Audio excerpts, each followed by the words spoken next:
My name is Dr. Jane Acosta, the clinical consultant of Biogaia Philippines. I'm here to summarize everything from the first up to the last speaker and for you to appreciate more what Biogaia does. Okay? But before anything else, I would like to flash this question. Okay? After COVID-19, well, it's not yet over, but I would like to ask, after the pandemic, what do you think is the next biggest threat to healthcare? Do you have any idea? As healthcare professionals, do you have any idea what is the next biggest threat to healthcare? Any guess? Na walang premyo, I'm sorry. Any guess? Do you have any idea? No? No idea? Doc, do you have any idea? Yes, po. Yes, it's antibiotic resistance. Okay, that is correct, doctor. So the WHO and the CDC is trying their best in advocating and campaigning about the threat of antimicrobial resistance. So we are in the face of medical threat because let me just read it to you, okay? It is said that if no action is taken, warns the UN Ad Hoc Interagency Coordinating Group on Antimicrobial Resistance, who released the report, drug-resistant disease could cause up to 10 million deaths each year by 2050. So medyo malapit na po yan, ha? And damage to the economy as the catastrophic of the 2008 to 2009 global financial crisis, and by 2030, antimicrobial resistance could force up to 24 million people into extreme poverty. So imagine, you as a doctor, you're trying your best in prescribing antibiotics, but who knows that one of your patients is not anymore responding to the antibiotics that you are giving. Okay? So, in the local setup, that is the international setup, and let us just be closer to home. If you are going to take a look at the date, it's just last year, September 2022. This is an antibiogram report of one of the patients of Dr. Edsel Salvana. Kilala niyo po si Dr. Edsel Salvana, the famous infectious disease doctor of the UP College of Medicine. Okay? So he released this antibiogram report that one of his patients is not anymore responding to the antibiotic that you're seeing right now. Okay? From ampicillin to macrolides, ciprofloxacin, the patient is not anymore responding. So imagine that. Ngayon, I would like to ask sa mga lahat ng conferences na inikutan namin, this is my classic question. Sino po dito, aside from the speakers, okay, sino po dito ang graduate ng CEU Manila? Oh, madami. Madami. Alright, you're familiar with the dentistry building, right? There's a creek, di ba? Sa tabi nun, may creek side. Remember? Yung mga prosto professors before, doon binabata yung cast. Joke lang. So, the undergraduate students of the College of Medical Technology got a sample from that creek and isolated all of the microbes that was obtained to that creek, subjected to an antibiogram, and halos pareho lang din yung lumabas. Resistant din sila. So imagine that. So antibiotic is not made because of use and misuse of the antibiotics, but sometimes we don't know how our food is being prepared. We do understand now there are livestock yung chicken, hogs, cattle, that there are antibiotics that's being incorporated into the food. Diba kaya nga nauso ngayon yung organic farming, antibiotic-free, but the problem is, it's too expensive. Ang mahal. Yung free-range chicken, ang mahal niya. So, hindi siya madalas tinatangkilik ng masa kasi because of its price. So, if you're going to take a look at the National Antibiotic Guidelines released by the DOH in 2018, this is downloadable form. You can always access this into the website. Go to the area for the odontogenic and non-odontogenic infection guidelines on how to dispense the antibiotics. Lo and behold, amoxicillin is no longer the drug of choice. Okay? So the medical practitioners are now considering amoxicillin as hindi na siya effective. Okay? So if you're going to take a look at that, the drug of choice for dentistry is now coamoxiclav. So napakalakas because that's 625, diba, in dispensing. So there lies the culprit, amoxicillin. We are somewhat guilty about this because that is one of our drug of choice. And kapag ka merong masakit ang ipin, antibiotics agad. Kapag ka merong mangilo, paminsan, antibiotics agad. So somehow in our field, we are somewhat guilty to this. So we have to be very careful now on how we dispense our antibiotics. Now, to address the problem, okay, during the COVID-19, yung kasagsagan ng 2020, that we don't have any idea on how to address this infection. Di ba lahat na ng klase ng vitamin C ininom na natin? 1,000 milligrams kailangan with zinc. Okay? Ang dami na natin tinry na regimen for our immunity to be boosted. And during those time, nauso ang azithromycin. Diba? Nauso ang Pfizer Zithromax. Because that is one of the regimens that our doctors are giving if you have been infected or was infected by COVID-19. Okay? Now, we are in the immunity boosting period and we all know that 70% of the immunity is in our gut. Okay? So, kaya kapag ka ang patient ninyo mahina ang tiyan, okay? Madalas magkaroon ng diarrhea. Okay? Asahan ninyo, yung patient na yun, madami din siya or prone to infection. Okay? Madalas yung mga pasyente na to, but prone to allergies. Okay? So, because of their immunity. Now, ang tanong doon, where does the immunity start? Where does the gut starts? Usually, the bowel gut starts, alimentary canal, it starts with the mouth, right? But what if your mouth is in dysbiosis state?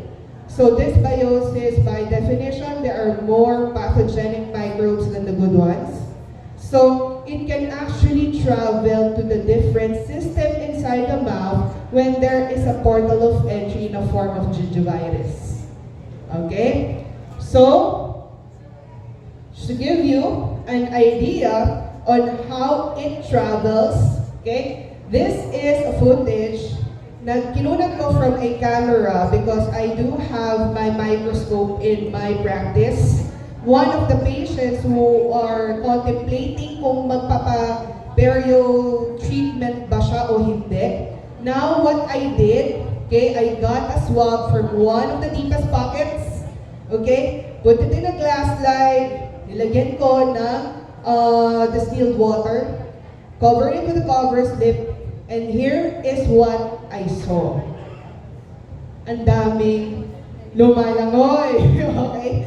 So that is a plaque smear, subgingival plaque smear. The more motile it is, the more virulent it gets, and the more potential it can travel to everywhere else sa system natin. Okay? So what you're seeing is actually Treponema denticola in action. Treponema denticola is one of the red complex which jumpstart or is a culprit for periodontitis. Okay? So when my patient saw this, doon lang siya naliwanagan. Kumbaga, syempre, sa Pinoy, to see is to believe. Kung hindi niya nakikita yan or hindi niya nakita yan, he wouldn't know what is the real thing that is going on inside his mouth. So imagine that your patient is having the same thing. Okay? Alright. So when it travels, when the mouth is in this biosis state, let's say oral diseases, okay, from oral caries to periodontitis, but since it has its potential to travel to other parts of the system, it could derange the normal microbiota of that area. Okay? Now, kanina, di ba, narinig natin yung word na Porphyromonas gingivalis, di ba? That is only found in where? In the mouth. Tama po ba? But how come the Porphyromonas gingivalis nakarating siya sa pancreas? Thus, it can jumpstart pancreatic cancer. And another one with the colon cancer, Fusobacterium nucleatum can transfer from the mouth to the gut and can potentially derange that area and can actually initiate colon cancer. So that is how far what the dental disease can do in our system. And I hope you are little by little appreciating our field, that dentistry is not just dentistry, okay? Because what we can see inside the mouth, it could be a starting systemic disease. Sometimes our patient doesn't know that they do have this systemic disease. Nakita lang natin during a routine treatment. Okay? So we can actually save them from something that it could be potentially be fatal. Alright? So biotherapy, by definition, it is a therapy product that was obtained from a biological source, and one of them is probiotics. Again, probiotics is not only Yakult. Okay? Hindi lang po yan Yakult. There are a lot of probiotics in the field of medical care, but we are now gradually, little by little, incorporating it into the field of dentistry. Okay? Now, in the new era of biotherapy, okay, with this subject investigation, now it is already being incorporated into the field of dentistry. Here in the Philippines, we are little by little incorporating it, introducing it, but in the other parts of the world, Japan, USA, into the first world countries, they are now using it as their adjunct. Okay? So here is Biogaia. Biogaia is actually a Swedish company. It's from Sweden, Stockholm, Sweden. Now, okay, we do have, last 2021, we have already published 236 medical articles, published na po yan. And in 2022, we have completed 254 clinical studies and 21,279 individuals. Okay? Now, Biogaia is all over the world. It's not only in one side of the globe, okay? We do have offices in the United States, 2 in Europe, and 1 here in Asia, which is Japan. And Biogaia Japan, our CEO is Mr. Keitaro Nomura, who happens to be the husband of our CEO over here, pero nasa ba si Madam? Wala, lumabas, okay? Husband po niya si Mr. Keitaro Nomura, who is the CEO of Biogaia Japan. That's why we are working hand in hand with Japan and trying to bring home or bring here what biotherapy is all about. Kasi when I think, nung tinignan ko ang curriculum ng Hiroshima, Japan University, okay, one of their curriculums in the College of Dentistry is actually biotherapy. So kasama siya sa undergraduate curriculum. Okay, so just to give you an idea, one of our users is the former Prime Minister of Japan, which is Shinzo Abe. Okay? He used Biogaia, pero it's not pro-dentist. It is the gastrus product kasi he was suffering from ulcerative colitis. That is the reason why he need to leave the office back in 2020. Diba? Nag-leave siya ng office. But he managed to go back to the work after a year of recovery. And during his recovery, Biogaia is one of his supplements that he's taking to address ulcerative colitis. Okay? So, oral health.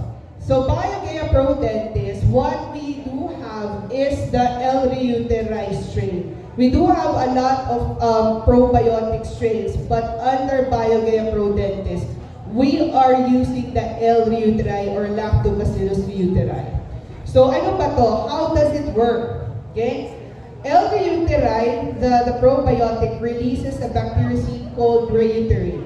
So by definition, reuterin has a broad spectrum antimicrobial activity against gram-positive, against gram-negative, and it showed to have antifungal effects, anti-parasitic effects, and anti-carcinogenic effects all in one. Okay? So that is the mode of mechanism or mode of action ni Biogaia Pro Dentist. Another one, there is also a potential for immunomodulation. So one of the strain in every bottle and every lozenge of Pro Dentist, the other strain shows that it has a potential to lower or to lessen pro-inflammatory cytokines, meaning it could act as an anti-inflammatory as well. Okay? So antimicrobial and anti-inflammatory in one po siya. Okay? Another one, which is a very good feature of L. reuteri, that when it is incorporated into the system, it activates the CD4 T helper cell. Ano ba itong CD4? This is the alarm system of our body when there's an infection. CD4 alarms other immunological cells such as neutrophils, such as macrophages, when there is an infection going on. Ito yung pinapatay ng HIV virus when a patient is being infected by it. Kaya ang bilis bumagsak ng immunity ng isang patient pagka positive siya with HIV dahil yan yung sinisira niya. But in one of the studies, when L. reuteri was incorporated into the system, it activates the CD4, meaning it also helps the body to fight off the infection as well. Okay? So, it has two strains, okay? One is the producer of the strong reuterin, which is an antimicrobial agent, and the other one, which is the ATC PDA 5289, it reduces the inflammation by blocking the TNF-alpha, meaning this is an anti-inflammatory agent as well. So, synergistic activity siya, okay? And it is found in every Pro Dentist, lozenges, and bottles. Okay? So, na-curious ako kung ano ba yung itsura niya underneath the microscope. So, nung dineliver sa akin yung isang bottle ng Pro Dentist, since I do have my microscope in my clinic, I did, okay, based on my curiosity. Kaya po ako nakapagpa-picture ng ganito. So, these are live microorganisms. Even if it's in a lozenge form, you will be seeing the same. Okay? It means that when you see it, if you have a microscope, if you have an access to microscope, you can actually do it too, for you to know if it's live or not. Okay? So, dito na po tayo sa biotherapy and dentistry, just like what was mentioned a while ago. So, this is evidence-based. What we are flashing now are the studies and medical trials that was subjected under Biogaia International. So, in periodontics, it was seen at 12 weeks, okay, study. It has a potential to lower the plaque index of the patient as well as the pocket probing depth. But let me remind you, as what the previous speakers just said, that the success of the treatment would also be mainly on how you treated the area also. This is not a one-drop wonder. Okay? So maganda pa rin if you do your SRP. Okay? Another one, okay, in microbiology, in the same study, it was shown that the P. gingivalis, which is one of the red complex of periodontitis, it was shown to have larger reduction in the area of subgingival, okay, supragingival, and saliva samples. But it's not only with Porphyromonas gingivalis, but it is also seen in P. intermedia. So this is a very good evidence that the alveoli would be, it has an antimicrobial effect. So, ano pa yung ibang application? Ito na po yun. Okay? So, this could also be applied in caries control in children because it was subjected in one of the studies, okay, in Biogaia. It was shown that consumption of probiotic lozenges containing alveoli reduces caries-associated bacterial counts significantly, and consumption may have beneficial caries preventive effect. Again, what you're seeing over here is a published work. You may search it to the comforts of your internet, okay? So this has been published that the alveoli can actually have a control in the caries prevalence of your PDA patients, okay? Another one, okay, orthodontic care. I'm sure marami po tayo dito na nagpa-practice sa orthodontics, and there are particular patients na no matter how you say that they need to brush, pero every time na ina-adjust na sila, parati na lang puro plaque, hanggang sa paminsan hindi nyo na makita yung bracket sa puro plaque. Every 3 weeks, nag-OOP na lang po kayo din, and yet, after 3 weeks, ganun pa rin. So, one of which, in this particular study, that the effect of alveoli, okay, and on orthodontic care, it shows to appear to reduce the drop in all pH after a short period of time.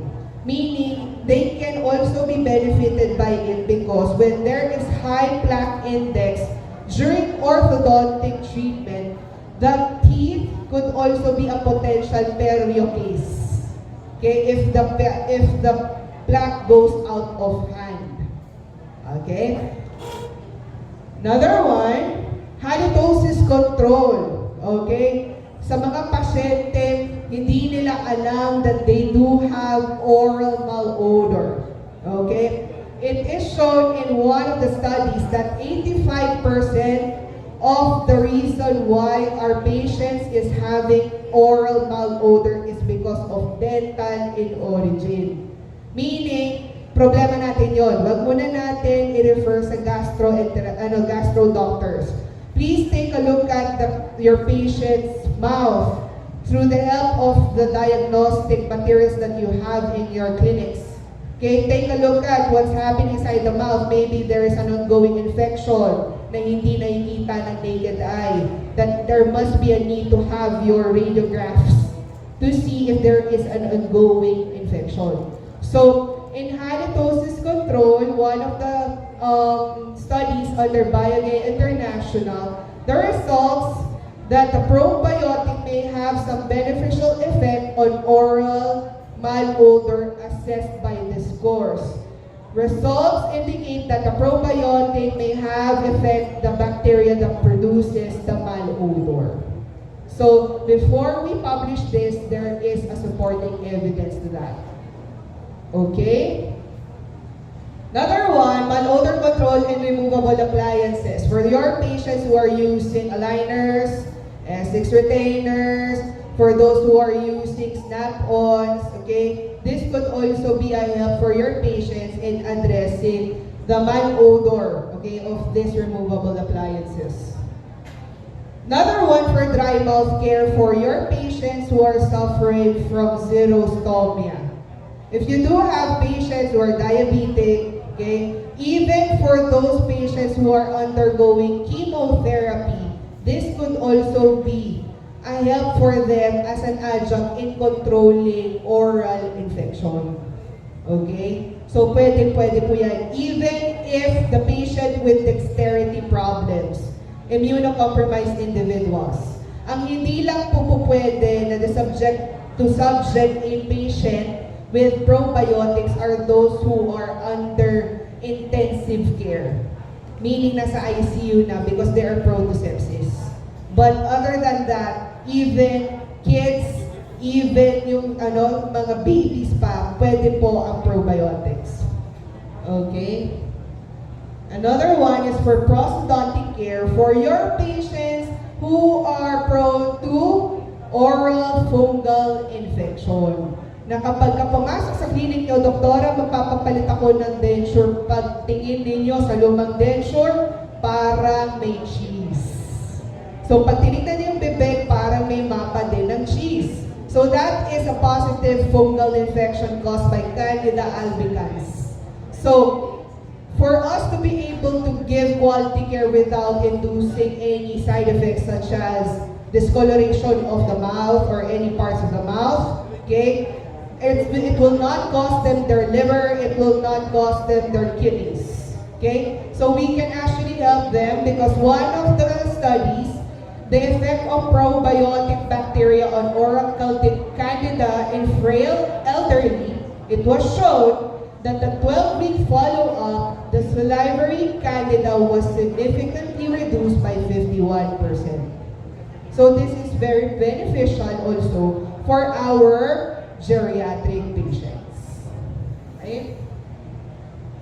Implant care. So, for those who are practicing implants, okay, we do have a lot of 2 pages list of studies for implants. So, there is one study, okay, the clinical and microbiological evaluation of Lactobacillus reuteri in the treatment of mucositis and peri-implantitis. So it was shown that probiotics provide an alternative therapeutic approach to consider in the prevention and treatment of peri-implant disease. So pwede din po siya. Okay? For management of pregnancy gingivitis, this is a very issue, okay, for us. Pag nalaman natin na buntis, paminsan, we don't have any idea on how to approach their problems, specifically with pregnancy gingivitis.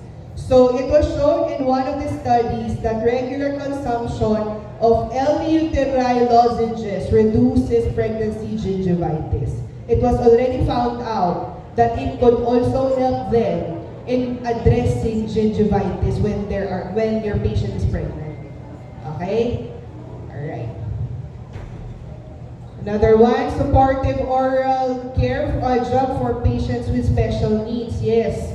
So, I had this opportunity in visiting one of the bahay ampunan in Metro Manila na merong section for PWD. Nakakalungkot lang because marami doon ang nasa autism spectrum na makikita nyo na fully edentulous na sila.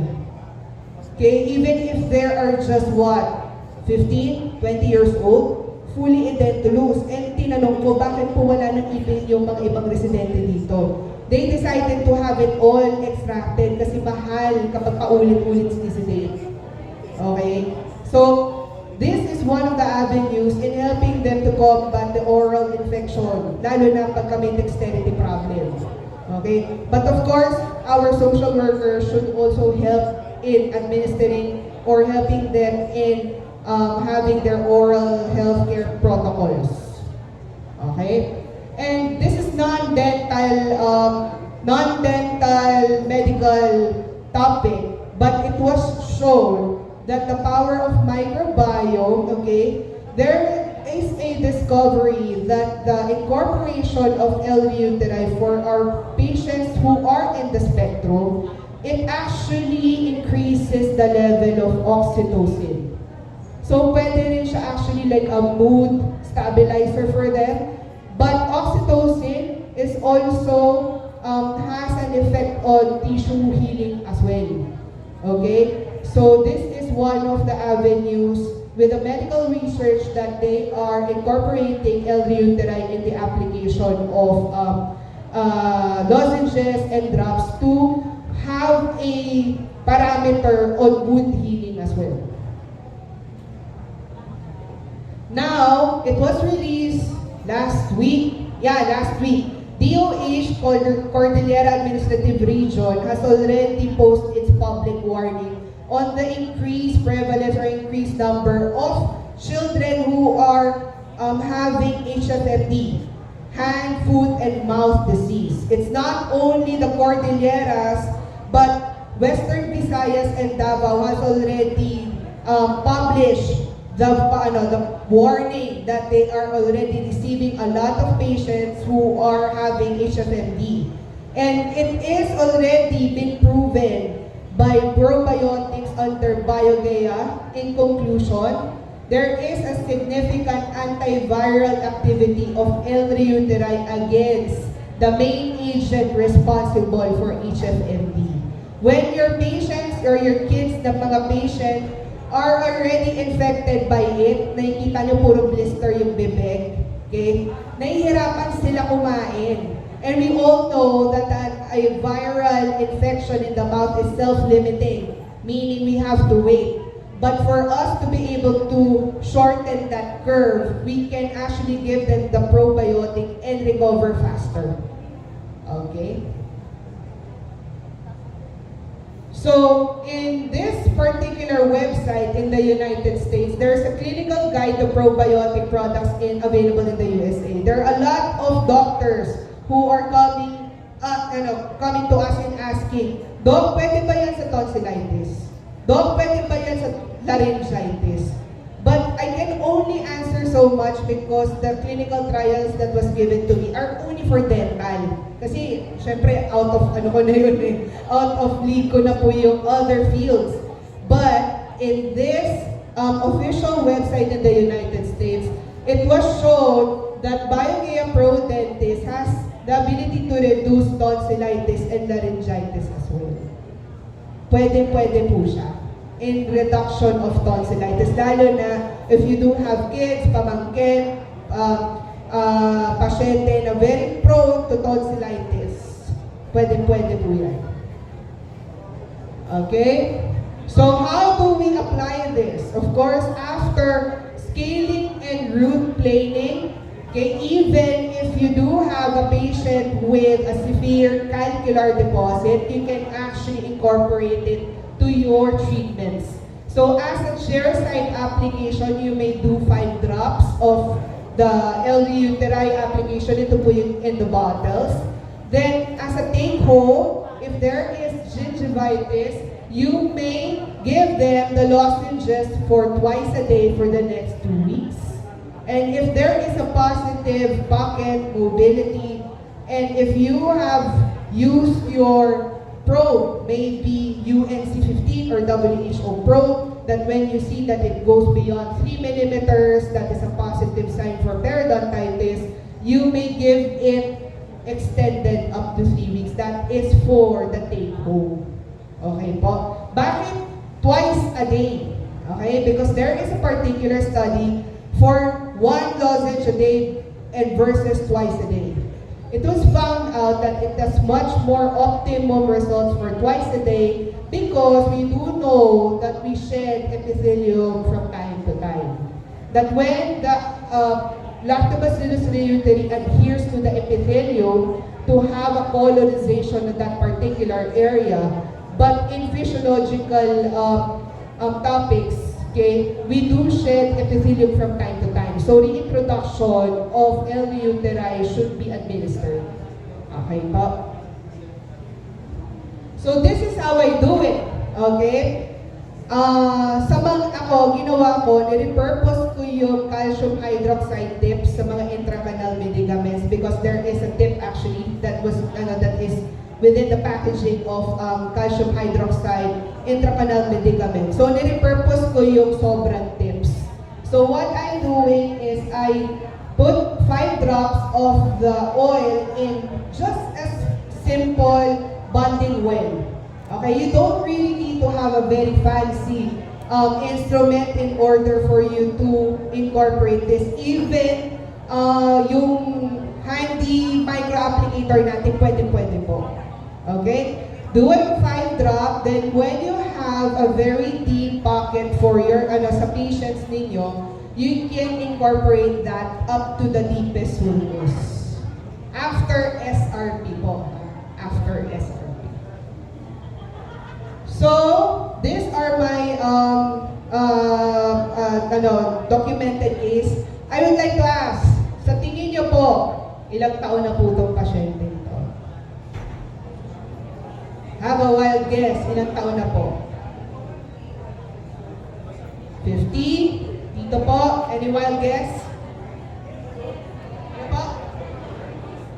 60? 50? 40? Okay. Sa likod, do you have any idea?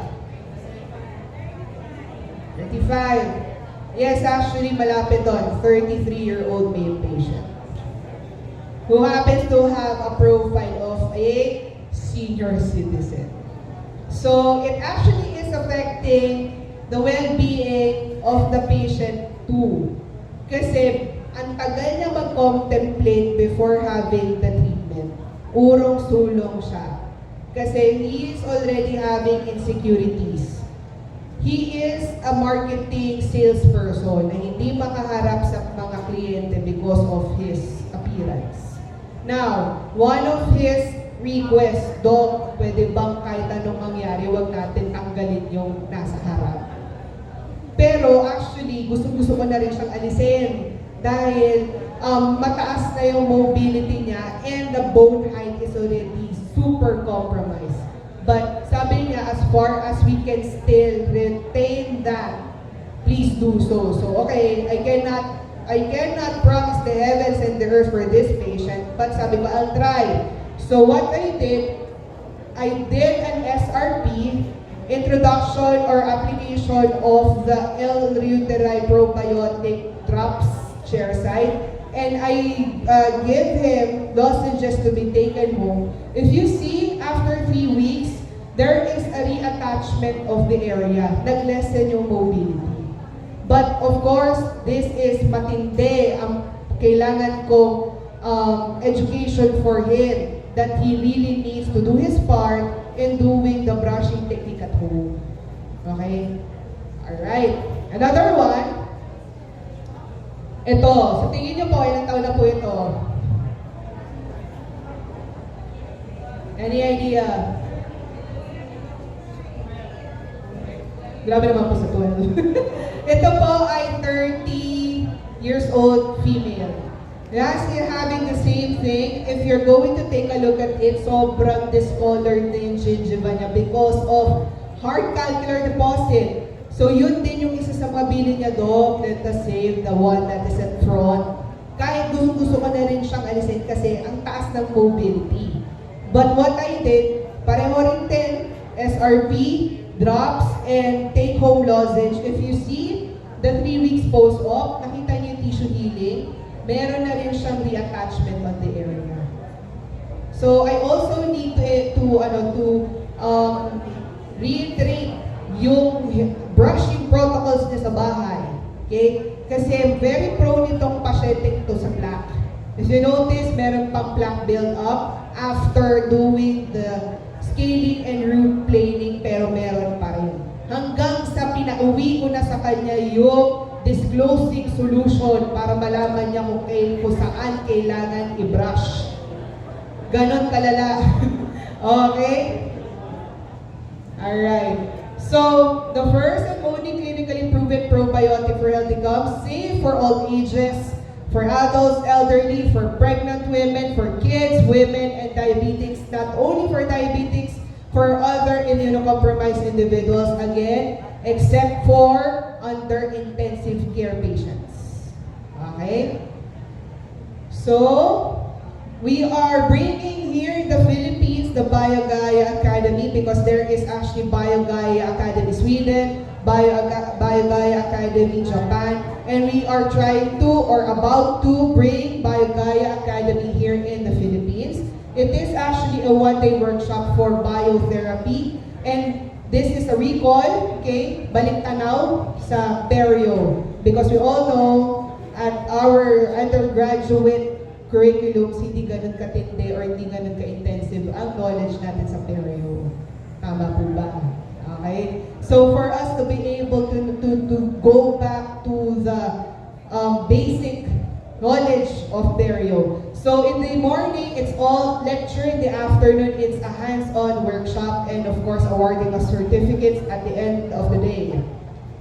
Then, please also like us for future events and for you to know when the Biogaia Academy is already happening.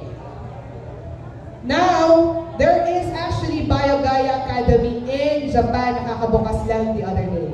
So Biogaia Japan opened a cafe because we all know that Japanese are very into wellness food, okay, or into wellness materials, because this is actually yogurt, Biogaia, yogurt in bottles, okay? So, we are also trying to bring this here in the Philippines, okay? Para mas palatable, mas mabilis i-incorporate ang L-reuteri into the system when it's very, very delicious to intake or to take, right? Okay? Alright, so just to give you an overview, if you would like to win an all-expense paid to Japan, okay? If you are interested, you may just approach our table. But for your information, let me play this clip.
Okay, with that, thank you very much. Maraming salamat po. Arigatou gozaimasu.